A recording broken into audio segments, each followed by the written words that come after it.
ডিম ছাড়াও অন্যান্য কিছু খাবার যেমন মুরগির মাংস, গরুর মাংস, দুধ এইসবেও পাওয়া যায়। এই খাবারগুলো পরিমাণ মতো আপনার খাবার তালিকায় রাখবেন। 2 নম্বরে বলবো এমন কিছু গর্ভের শিশুর শরীরের হাড়গুলো মজবুত করার জন্য, দাঁত শক্ত করার জন্য ক্যালসিয়াম দরকার। আর দ্বিতীয় কারণটা হলো মায়ের ব্লাড প্রেশার স্বাভাবিক রাখার জন্য। যাদের আগে কখনোই ব্লাড প্রেশার বা রক্তচাপ নিয়ে কোনো সমস্যা হয়নি, প্রেগনেন্সিতে দেখা যায় এমন অনেকের ব্লাড প্রেশার বেড়ে যায়। কারো কারো ক্ষেত্রে ব্লাড প্রেশার বেড়ে গিয়ে কিছু জটিল রোগও দেখা দেয়, যেমন প্রিএক্লাম্পসিয়া, তারপর এক্লাম্পসিয়া নামের রোগ। তো এই সব রোগের সম্ভাবনা কমাতে সাহায্য করে ক্যালসিয়াম। তাহলে মা শিশু দুইজনের সুস্থতার জন্য ক্যালসিয়াম প্রয়োজন। আর খাবারের মধ্যে ক্যালসিয়ামের সবচেয়ে গেছে যে গর্ভাবস্থায় প্রতিদিন 3 কাপ পরিমাণ দুধ খাওয়া প্রয়োজন।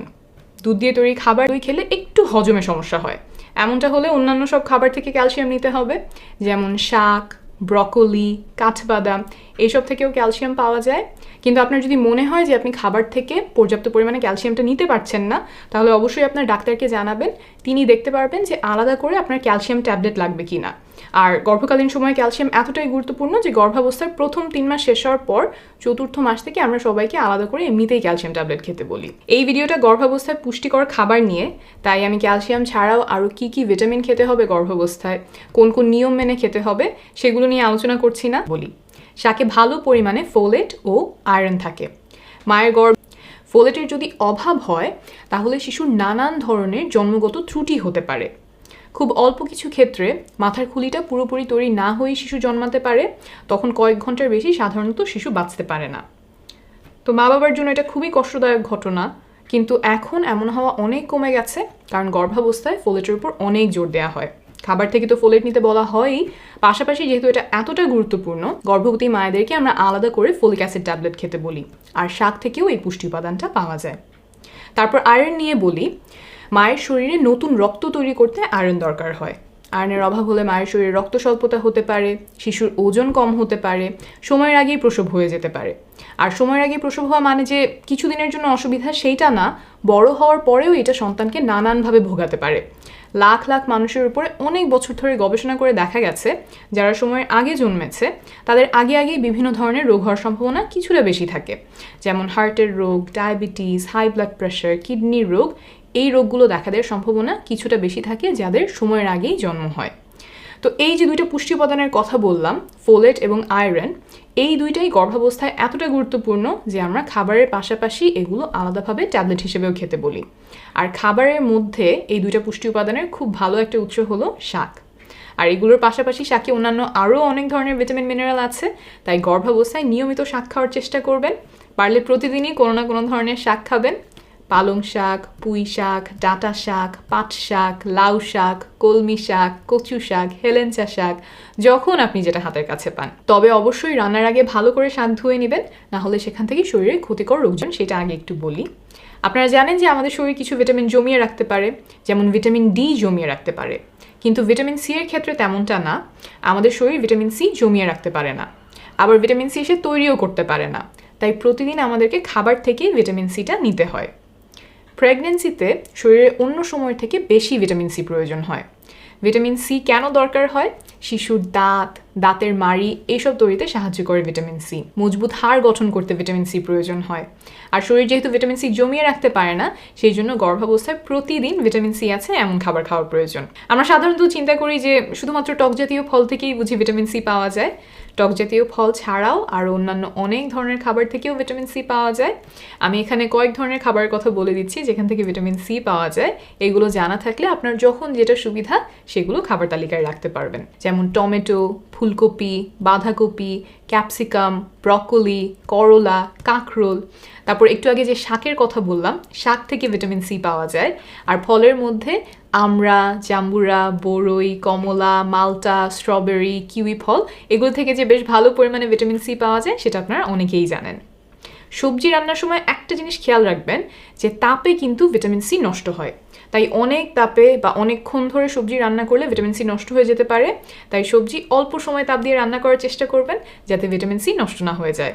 আর ফল তো কাঁচাই খাওয়া হয়, সেখানে রান্না নিয়ে কোনো চিন্তা করতে হবে না।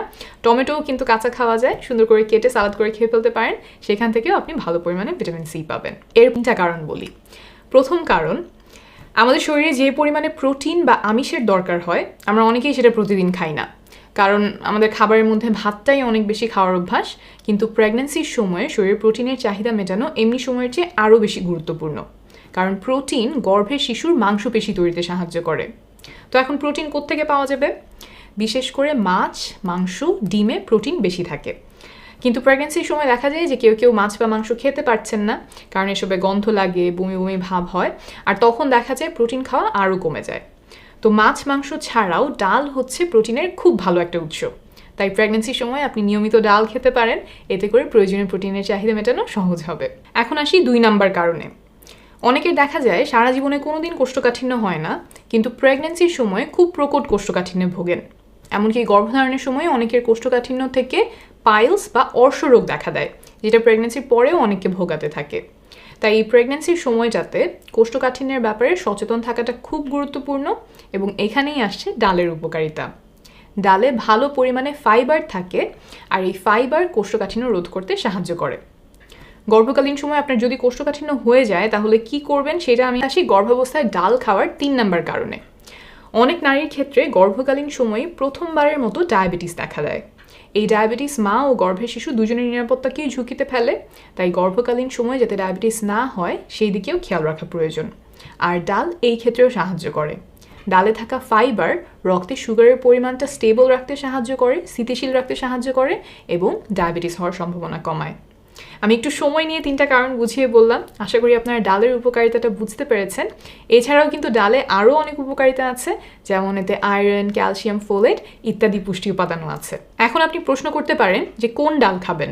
মসুর ডাল, মুগ ডাল, মাসকলাই ডাল, ছোলার ডাল, অড়হর ডাল, মটর ডাল, যেইটা আপনার ভালো লাগে সেটাই খেতে পারেন।